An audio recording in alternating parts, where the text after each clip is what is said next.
There is our next competitor from Brazil, a tall young man, Lucaz Filipe TRINDADE CANDRIA, 17 years old, second Junior Grand Prix season.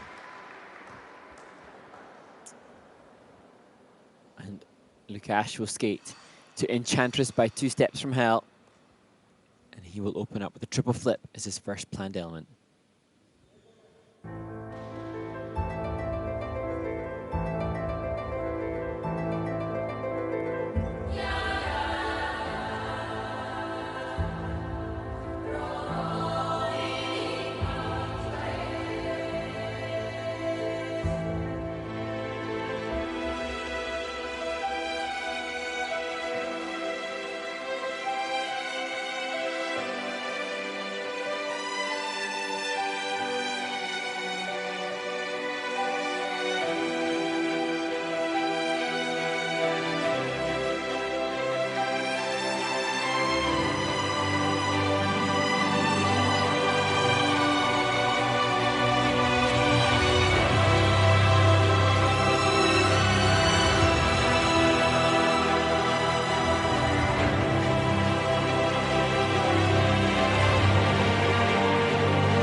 Lucaz Filipe TRINDADE CANDRIA, who was explaining that things were going really well in training prior to this event, and anticipation and preparation as the Brazilian flag is waved proudly for him. But then last week the boot broke completely, and we've heard of so many of the skaters that have, when they've had that breakdown of the boot, it's so hard to get new skates, the weight, the long time.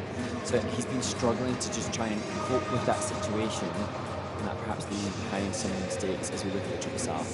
Yeah, triple saw, he's got really good technique on the takeoff, nice spin technique and positions as well. It's just, as we know very well, the speed is a bit of an issue because he skates in a very small rink.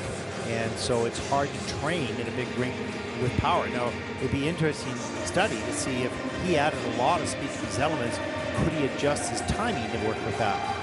But certainly the technique, it's good. It's not a problem. That okay, he made a mistake there, but the basic mechanics of the takeoff, beautiful camel spin, change of edge right there, lovely.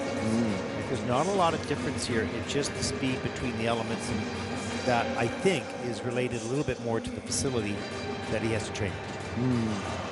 Yeah, and from memory from the previous season when we saw Lucaz on the Junior Grand Prix, I remember reading that he has to travel maybe 2.5 hours at the weekend. He can only skate at the weekend because there's no rink available to him, so makes huge commitments with life to be able to skate and just at the weekend. And then at the weekend it's in a very small rink, as you say, Ted, and then you can't expect good skating skills when, you know, if good skating skills are constituted by ice coverage, if you've not got a lot of ice to cover, it's hard to tap into that. But he's been taught well, just a rink that doesn't facilitate the accessing parts of it. Yeah, absolutely. Let's take a look at the scores for Lucaz Filipe TRINDADE CANDRIA from Brazil. 79.14, that is second in the free program with a total competition of 120.38. And he looks surprised at something. I don't know whether that's a higher score than he thought it would be, or no thumbs up. He probably might be, as he takes over second place at this stage of the competition.